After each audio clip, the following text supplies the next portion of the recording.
നമ്മുടെ നാടിൻ്റെ പുരോഗതിക്ക് ഏറ്റവും പ്രധാനപ്പെട്ട ഘടകമാണ് യാത്ര ചെയ്യാനുള്ള സൗകര്യങ്ങൾ ഉണ്ടാവുക എന്നത്.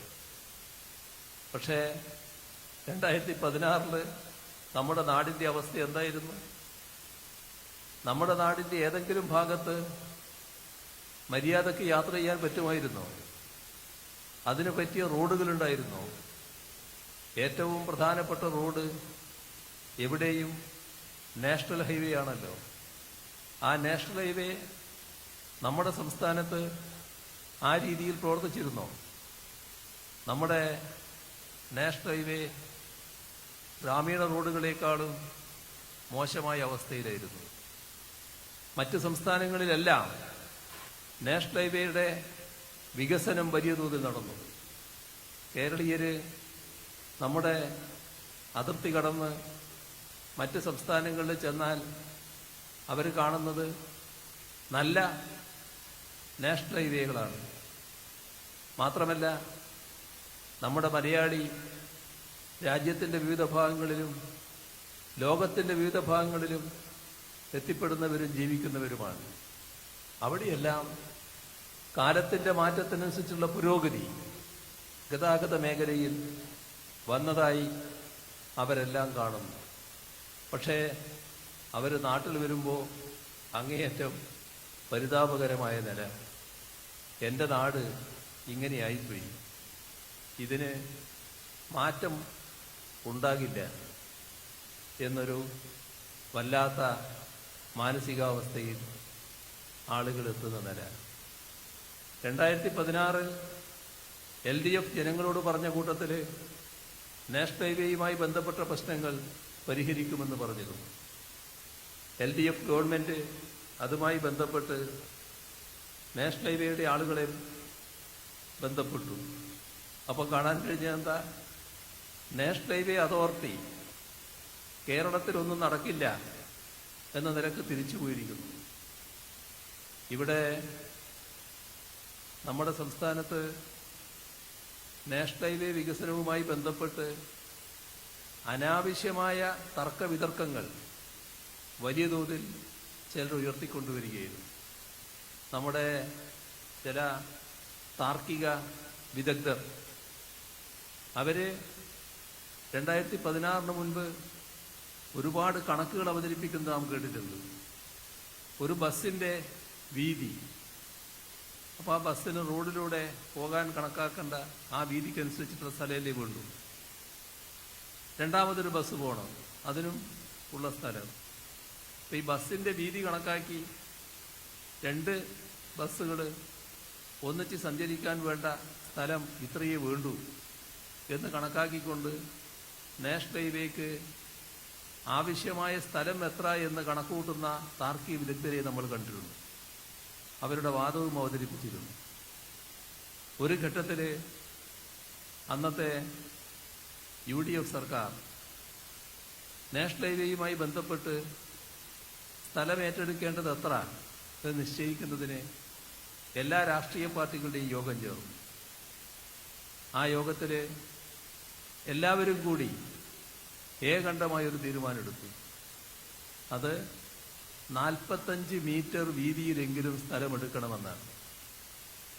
അപ്പോൾ സർക്കാരിന് പൂർണ്ണ അധികാരം ലഭിക്കുകയാണ്. നാടാകെ പിന്തുണ നൽകുകയാണ്. പക്ഷേ ഒന്നും സംഭവിച്ചില്ല. ഒരു നടപടിയും സർക്കാരിൻ്റെ ഭാഗത്തുണ്ടായില്ല. നേരത്തെ ഉണ്ടായതുപോലെ തന്നെ സ്ഥലം ഏറ്റെടുക്കുന്നതിനുള്ള ഒരു നടപടിയും എടുത്തില്ല. ഇവിടെ നാം മനസ്സിലാക്കേണ്ട കാര്യം, നാഷണൽ ഹൈവേ നിർമ്മിക്കുന്നതിന്, സ്ഥലമെടുക്കുന്നതിനോ റോഡ് നിർമ്മിക്കുന്നതിനോ സംസ്ഥാനം ഒരു പൈ ചെലവിടേണ്ടതില്ല. മുഴുവൻ നാഷണൽ ഹൈവേ അതോറിറ്റി ചെലവിടുന്നതാണ്. നമ്മൾ ചെയ്യേണ്ട ഒരു കാര്യം മാത്രമേ ഉള്ളൂ, ആ സ്ഥലം സംസ്ഥാന സർക്കാർ എടുത്തു കൊടുക്കണം. അതിനുള്ള പണം നാഷണൽ ഹൈവേ അതോറിറ്റി തരും. അതാണ് ഇവിടെ ചെയ്യാതിരുന്നത്. അത് ചെയ്യുന്നതിന് വേണ്ടി അന്നത്തെ ഭരണ തലപ്പത്തുള്ളവരെ നാഷണൽ ഹൈവേ അതോറിറ്റിക്കാർ പല ഘട്ടങ്ങളിലായി കണ്ടു. ഒരു മാറ്റവും ഉണ്ടായില്ല. കാരണം ഒന്നിച്ചിരിക്കുന്നവർ അതിപ്പോൾ വേണ്ട എന്ന നിലപാട് സ്വീകരിക്കുകയാണ്. അപ്പോൾ അവിടെ നിൽക്കട്ടെ എന്ന നിലപാട് സംസ്ഥാന സർക്കാർ സ്വീകരിച്ചു. 2016 LDF അധികാരത്തിൽ വന്നപ്പോൾ ഇവിടം വിട്ടുപോയ നാഷണൽ ഹൈവേ അതോറിറ്റിയെ തിരിച്ചു വിളിച്ചു. അവരുമായി ഈ പണി പുനരാരംഭിക്കേണ്ടതിൻ്റെ ചർച്ച നടന്നു. അപ്പോൾ നമ്മൾ ഈ കെടുകാര്യസ്ഥക്ക് UDF ഗവൺമെൻറ് കാണിച്ച കെടുകാര്യസ്ഥക്ക് പിഴയടക്കേണ്ട നില വന്നു. നാഷണൽ ഹൈവേ അതോറിറ്റി പറയാണ്, ഞങ്ങൾക്ക് ഇവിടുത്തെ വില കൊടുത്തിട്ട് സ്ഥലം എടുക്കാൻ പറ്റില്ല. കേരളത്തിൽ ഭൂമിക്ക് വലിയ വിലയാണ്. അപ്പോൾ സംസ്ഥാന സർക്കാർ ഭൂമി എടുത്തു തരണം. രാജ്യത്തെവിടെയും ഇല്ലാത്തൊരു നില. ഒരു സംസ്ഥാനത്തിലും അങ്ങനെ ഒരു കാര്യം സംഭവിച്ചിട്ടില്ല. നമ്മളത് തന്നെ പറഞ്ഞു,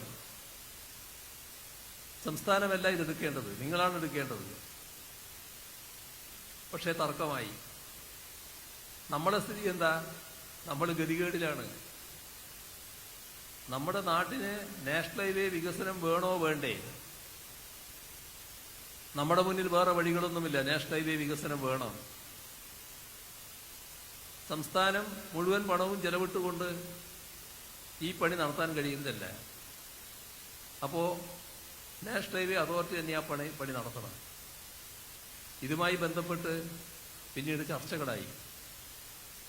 അവസാനം നമ്മൾ ഒത്തുതീർപ്പിന് നിർബന്ധിക്കപ്പെട്ടു.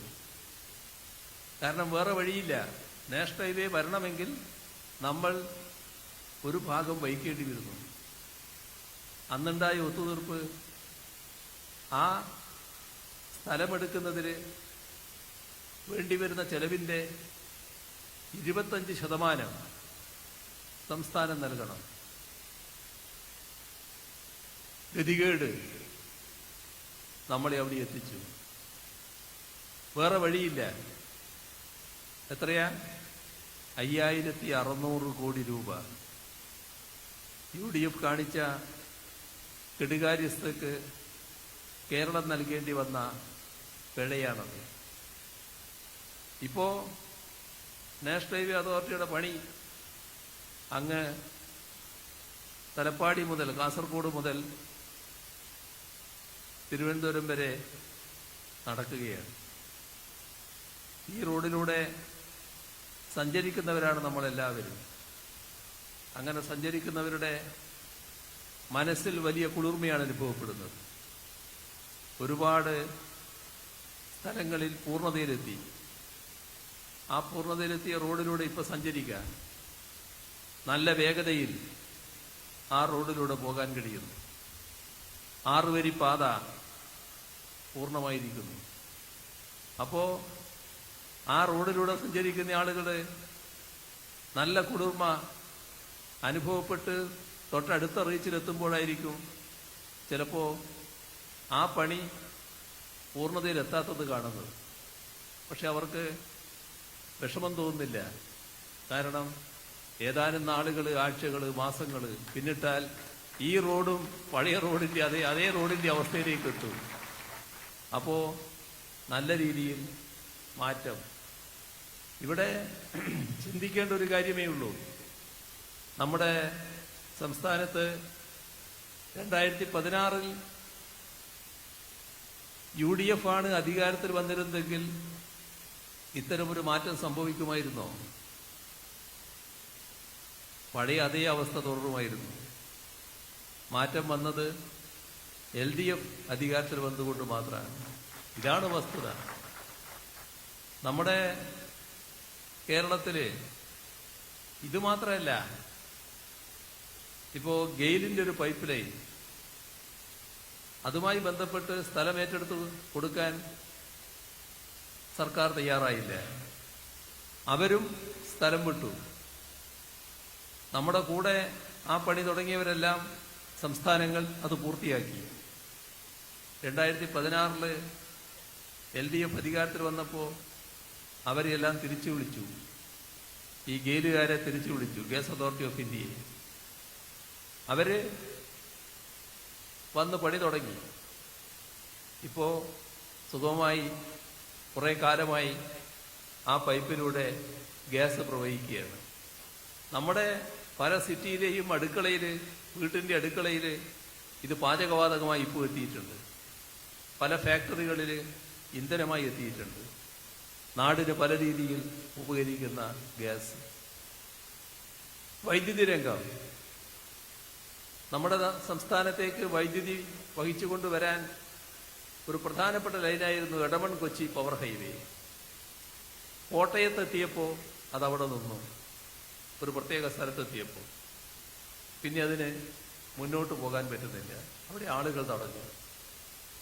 തടഞ്ഞവരുടെ കൂടെ ഗവൺമെന്റ് ആ പദ്ധതി ഏറ്റെടുത്ത പവർ ഗ്രിഡ് കോർപ്പറേഷൻ സംസ്ഥാനത്തെ ഭരണാധികാരികളെ സമീപിച്ചു. ഒരു പിന്തുണയും ലഭിച്ചില്ല. അവരും നാടുവിട്ടു. 2016 LDF സർക്കാർ അധികാരത്തിൽ വന്നപ്പോൾ അവരെ തിരിച്ചു വിളിച്ചു. ആ തിരിച്ചു വിളിച്ചതിൻ്റെ ഭാഗമായി പണി നടത്താൻ വേണ്ടി അവർ ചെന്നു.